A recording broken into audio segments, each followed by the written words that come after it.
Hey guys, so this video is going to be about rhythmic breathing, and I just want to read you a quick quote from The Science of Breath by Yogi Ramacharaka, which I have already suggested and advised everyone to get a copy of this book because it is very important and thorough and yet simple when it comes to different breathing technologies and the importance of knowing how to properly breathe.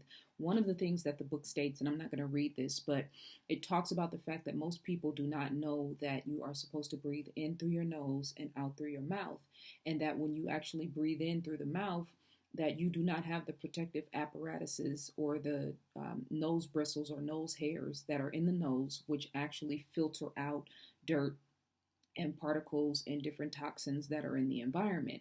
So when you breathe in through the nose, right, you are going your everything that comes into the body by way of oxygen is being filtered through the nostrils, and then when you breathe out through the mouth, you expel everything from the body out through the mouth. And a lot of people actually don't know that, and so the book talks about the fact that a lot of the ailments and illnesses that people suffer are because they breathe improperly. Another thing I wanted to point out, and this is actually not in this book, but I learned this when I first started taking yoga classes some time ago, well, maybe 10, 15 years ago, is that when you breathe in, that your diaphragm or your stomach is actually supposed to push out. And when you breathe out,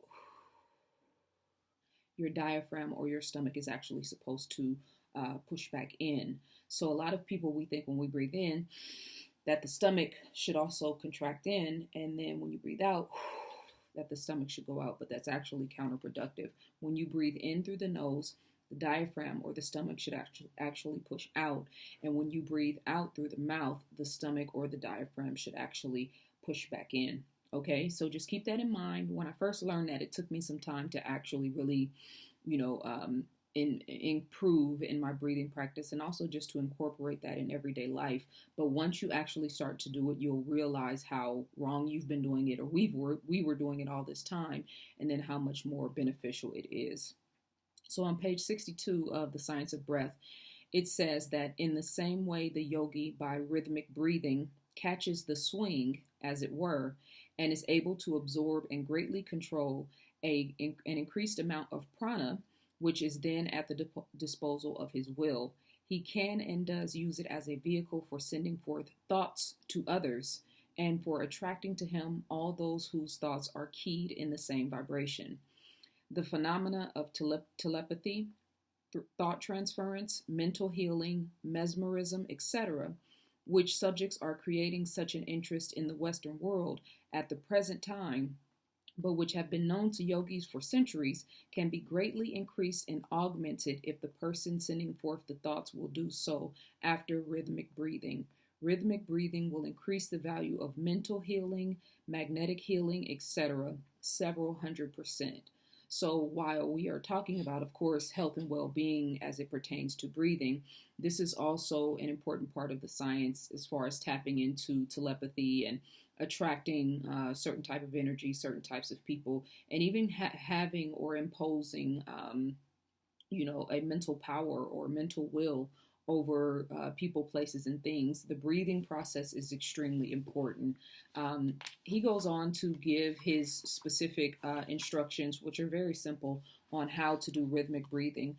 Because this is something that I've been practicing for a long time, I'm just going to go ahead and give you my simple variation. And it's basically done on an 8 count. Now, here's the thing.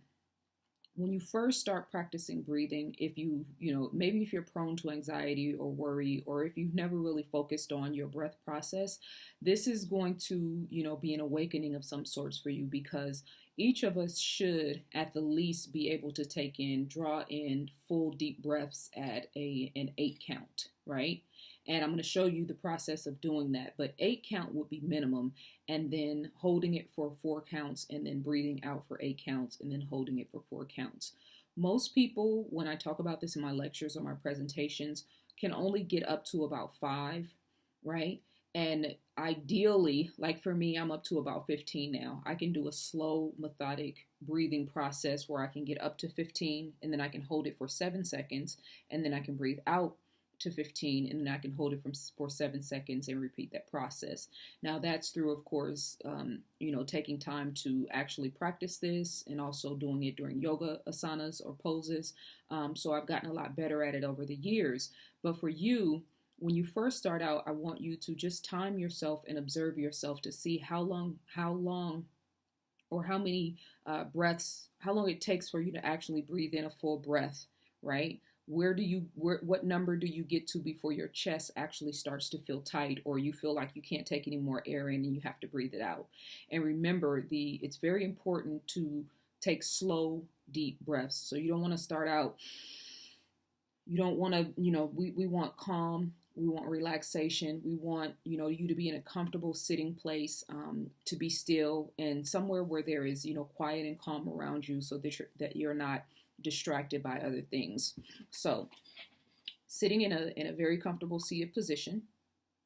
Let's just start out with an 8 count in, and I'm going to snap my fingers so that we can count according to my fingers. So we'll breathe in on an 8 count. We'll pause for a 4 count, and then we'll breathe out at an 8 count, and then we'll pause for a 4 count. We're going to do that 5 times, okay? Remember, slow, methodic breathing. So don't try to start out fast. Start out at a pace where you can kind of time yourself and have a continuous flow, so that once you get up to 8, you are not, dying to, breathe out. You can actually hold it for a 4 count. This is a really good thing to practice, especially if you are in a high stress area at work, or if you're prone to anxiety and depression. This is a very good practice to instill in order to pull yourself out of high stress situations. So let's start. First, just empty out all the breath in your stomach. And let's start.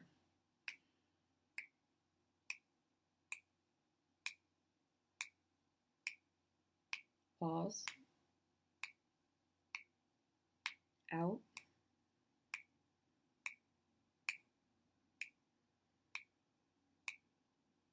Pause. In.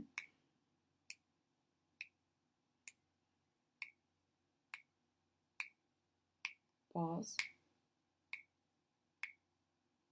Out.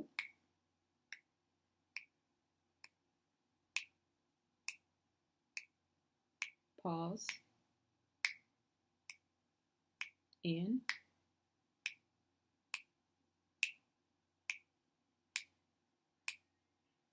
Pause. Out.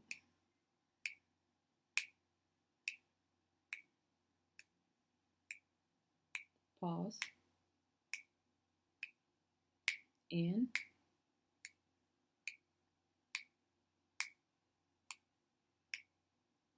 Pause. Out.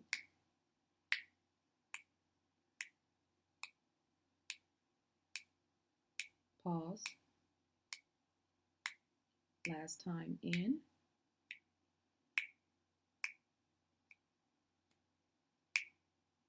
Pause. Out.